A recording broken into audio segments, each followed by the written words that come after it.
Olha aí, eu e você juntos novamente, mais uma vez, neste 19º dia de estudos e leitura da Palavra de Deus. Que maravilha! Glória a Deus! Bênção, bênção, muita bênção.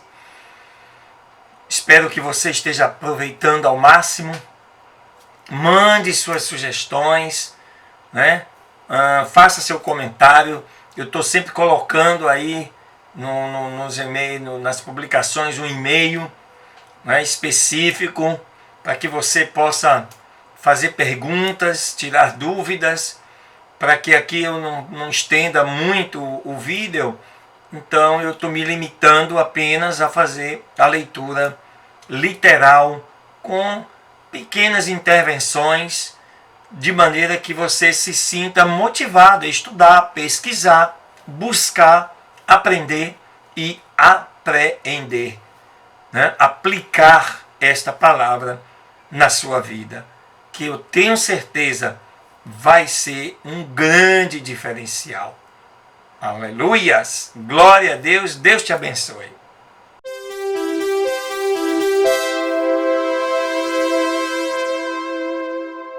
A terceira leitura deste 19º dia está aí no livro de Daniel, capítulo 6, e fala de um complô articulado contra Daniel. Ele diz o seguinte: pareceu bem a Dario constituir sobre o reino 120 governadores, que estivessem em todo o reino, e sobre eles 3 presidentes, dos quais Daniel era o primeiro, aos quais estes governadores dessem conta, para que o rei não sofresse dano. Mas o mesmo Daniel era superior a estes governadores e também presidentes, porque havia nele um espírito excelente, e o rei pensava em constituí-lo sobre todo o reino. Então, os presidentes e os governadores procuravam achar ocasião contra Daniel nos assuntos do rei, mas não podiam achar alguma ocasião ou falta, porque ele era fiel e nenhum vício nem falta foi achado em Daniel. Então disseram aqueles homens: não acharemos nunca contra este Daniel ocasião alguma, se não acharmos contra ele na lei do seu Deus. Então, como Daniel era um homem íntegro, honesto, ético, moral, coisa muito rara nesse país, como governante, então eles buscaram achar alguma coisa na lei de Daniel, que Daniel, a lei de Deus, que Daniel assim o adorava. E olha só como o diabo é sujo, a trama feita para condenar Daniel. Verso 6. Então estes governadores e presidentes se ajuntaram diante do rei e lhe disseram assim: ó rei Dario, vive para sempre. Todos os presidentes do reino, magistrados, governadores, príncipes e capitães, acordaram em conselho para promulgar um decreto real e confirmar a proibição que qualquer que demandar uma petição a qualquer deus ou homem no espaço de 30 dias, mas não a ti, ó rei, seja lançado na cova dos leões. Bem concebido, né? Como Daniel adorava um único Deus, a Babilônia tinha, né, centenas de deuses, milhares de deuses, inclusive o próprio rei era assim também considerado, e assim prosseguiu.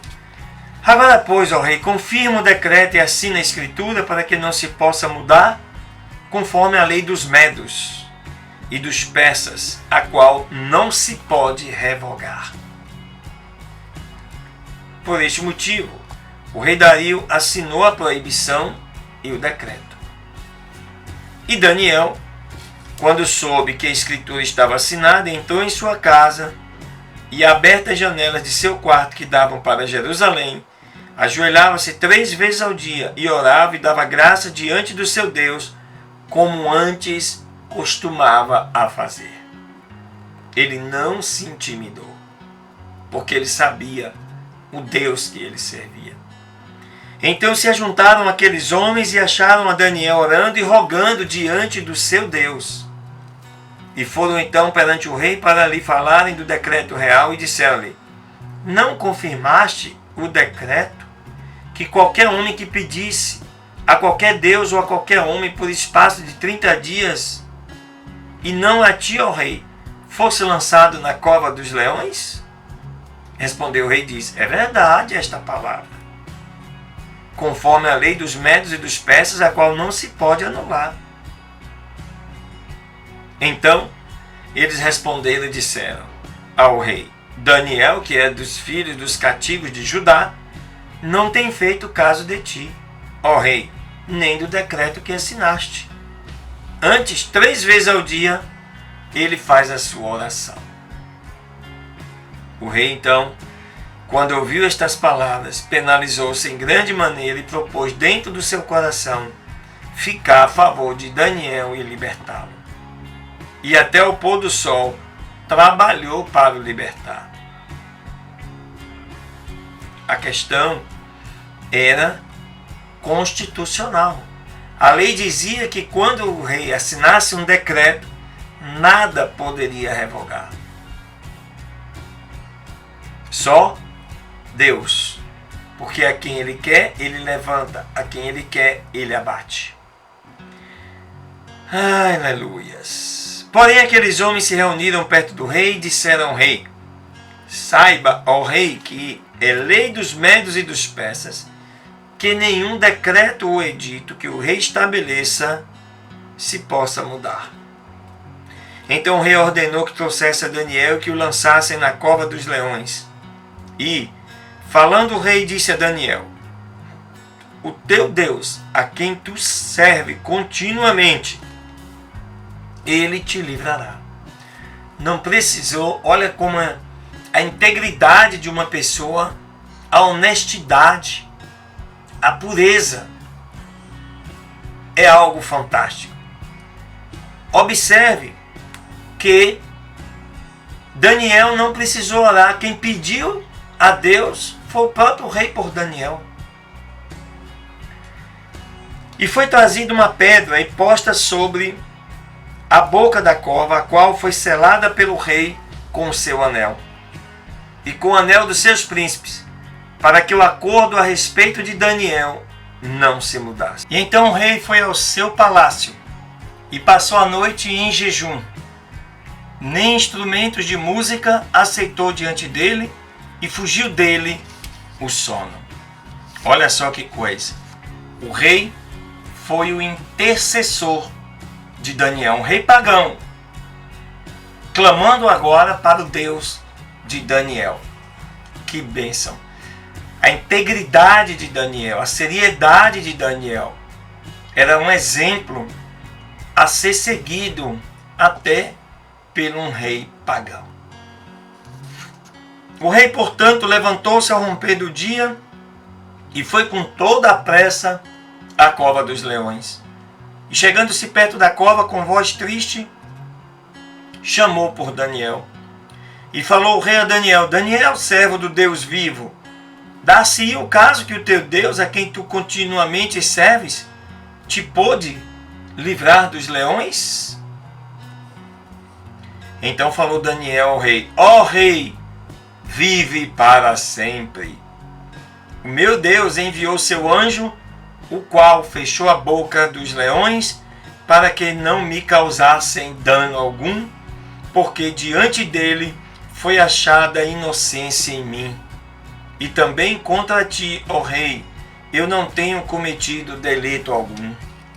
Então, muito se alegrou o rei em si mesmo por causa dele, e mandou tirar Daniel da cova. E assim que Daniel foi tirado da cova sem nenhuma lesão, porque crera no seu Deus.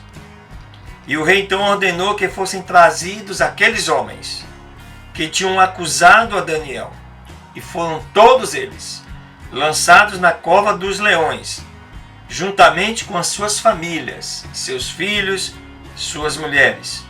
E inclusive não tinham chegado ao fundo da cova quando os leões se apoderaram de todos eles e lhes quebraram todos os seus ossos. Então o rei Dario escreveu a todos os povos, nações e línguas que habitam em toda a terra: a paz vos seja multiplicada. Da minha parte é promulgado este decreto, que em todo o domínio do meu reino todos os homens temam e tremam na presença do Deus de Daniel, porque ele é o Deus vivente e que permanece para sempre. E o seu reino não será jamais destruído, e o seu domínio durará eternamente. Ele salva e liberta, e faz sinais e maravilhas no céu e na terra. Ele salvou a Daniel do poder dos leões. E este Daniel foi próspero durante o reinado de Dario e durante o reinado de Ciro, o persa. Queridos, eu vejo como a parte mais bonita do livro de Daniel. Independente das profecias, seus significados, mas por que a beleza desse texto?